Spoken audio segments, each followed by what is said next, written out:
And we're back for the second and final film. This wonderful episode of a wonderful show called Retro Americana. Second and final film comes to us from a little year called 1965. It's called Showdown in Vietnam. Basically, it starts off in Pleiku, Vietnam, where 8 died, and it kind of shows the beginnings of the Vietnam War, because it started in the mid-60s, really started to take swing in 1966. That's where we really started getting into it. Lyndon Johnson, it was really Lyndon Johnson's war, and I don't care if you disagree with me, I thought Lyndon Johnson was an awful president. So, from 1965, Showdown in Vietnam. Enjoy.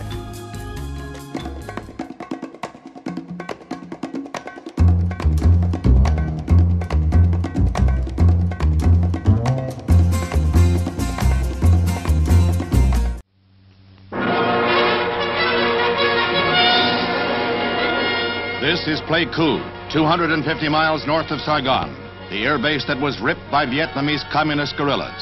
8 Americans died in the attack that brought swift retaliation by U.S. and South Vietnamese forces. From carriers and land bases, 49 jets struck back at staging areas just across the border in North Vietnam.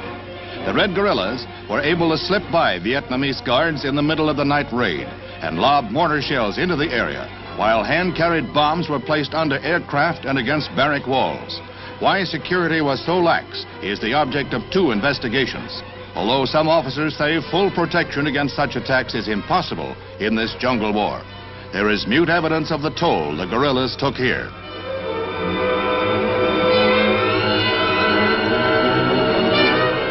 First official word of the retaliatory attacks comes from Secretary of Defense Robert McNamara in a briefing for newsmen.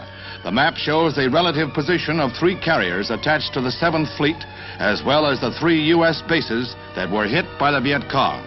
This is what followed.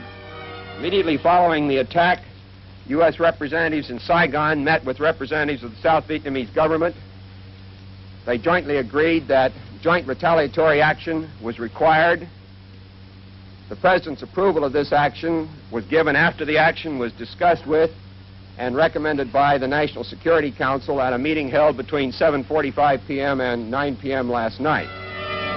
Mr. McNamara said that the raiding U.S. jets hit Dong Hoi Barracks, where most Red troops are equipped for their forays to the south.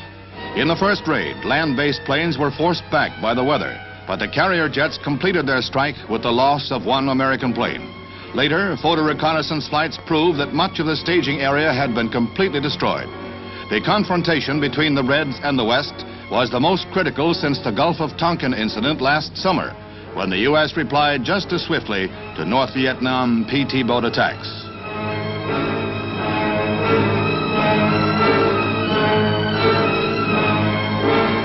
The second raid came the next day, when the South Vietnamese pilots struck anew at bases across the border. Here again, a successful mission was carried out as the Red Communications Center at Vinh Linh was bombed and strafed. Both Beiping and Moscow were slow to comment on these retaliatory raids. Finally, they both promised to back the North Vietnamese regime. Asian reaction, however, was that the 2 Red powers had lost face in the East-West showdown. To bolster defenses in South Vietnam, a Hawk ground-to-air missile unit has gone on duty. Meanwhile, President Johnson's Special Assistant for Security Affairs, McGeorge Bundy, arrives at the scene of the Viet Cong raid.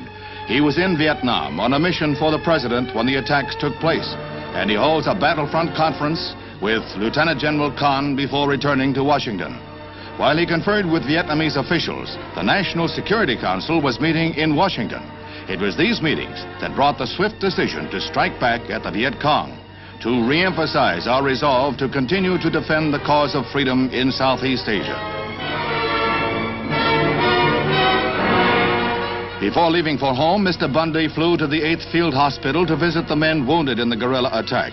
108 men were wounded, 79 of them seriously.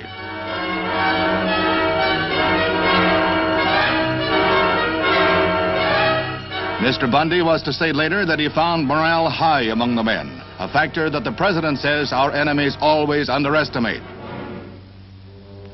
Mr. Bundy arrives back in Washington the next day, and he immediately goes into conference with the President and the Security Council. He tells reporters that he found political and religious factions in Vietnam united in their belief that the Viet Cong is their common enemy. We had an opportunity to talk frankly and freely with them. They again emphasized the overriding importance in South Vietnam of the contest against the communists. They emphasized, as the political leaders had done, the importance and their own dedication to, the importance of and their dedication to the task of forming a stable and effective political society under a stable and effective government in that country, a view which, of course, we share. And I think it's fair to say that the Americans in Vietnam are in very good heart and are prepared to continue even against this kind of danger and this kind of sneak attack. Let me say one more thing about that sneak attack, that in a war of this kind, in which there are no fixed lines, in which there are large territories that are lightly inhabited and that are essentially jungle and mountainous in character, I know no military man who believes that without an overwhelming assignment of local defense forces, it is possible to guarantee against this kind of sneak attack. This is the sort of thing, and all Americans in the area know it, with which we simply have to contend while we prosecute in company with the government and people of South Vietnam a contest against communism which is of the highest importance to our national interest.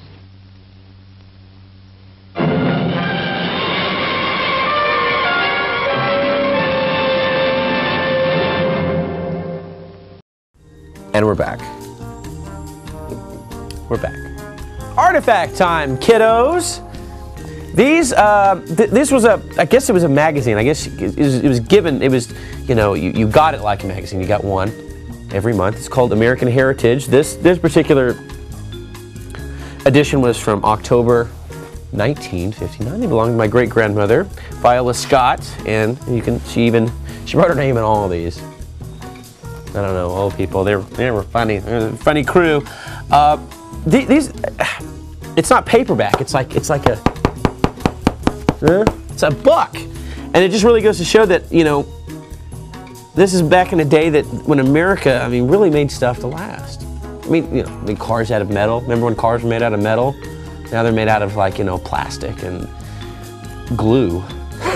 Elmer's glue and plastic, there's your car. With a CD player, of course. These are really cool, great illustrations. I enjoy reading these. She's got 23 volumes of it. They range from 1959 to 1961. There might be more around here, but that's all we have that I know of. And since we're on war this episode, it's a great little article on World War I, which I think is great. I mean, look at these illustrations. These are great.